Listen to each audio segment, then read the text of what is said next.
Hey, Scarefest fans, it's Joe Lewis of Bonehead Weekly, and I finally got to watch a movie I wanted to see last summer, but I haven't been able to. And I have the cheap Netflix. I don't know if you all know this about me, but I'm a cheap, cheap man.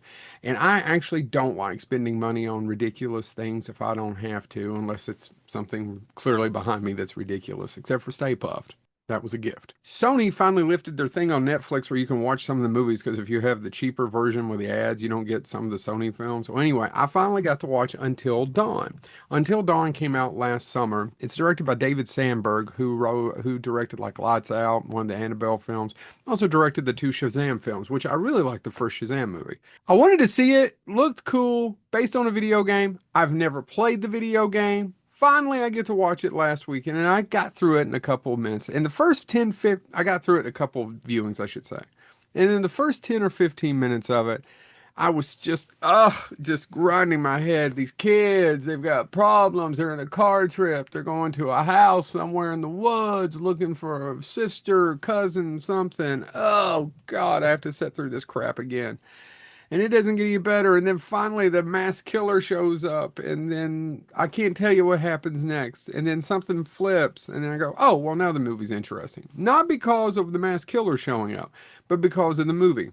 Giving you a little bit more plot to it. Until Dawn is all these, what I just said, they're there to find some, who cares, right? And what happens is that something in the house resets. They can't get away, like there's a wall of rain or something, and they can't get past that.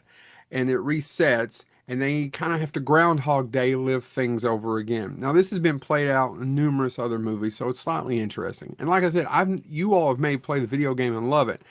There's different ways to die in this movie by several different things. To me, it's an amalgamation of a bunch of other movies, right? Groundhog Day, that horror film a few years ago, Happy Death Day, which is much better than this, Cabin in the Woods, which I love, but I know is controversial and not a lot of people like it. This movie is fun, though, and it does have what I would say some interesting kills. The problem is that it's almost too little too late. So what I mean by that is it's by the third act and about 50, 60 minutes into it, it feels like, oh, we got to start wrapping this up and explaining this, which isn't necessarily what you want in a movie. Okay. You don't want that, especially when one of your villains is Peter Stormare. And if you don't know, look him up. One of the best, he's one of the best devils of all time. So Google Peter Stormare.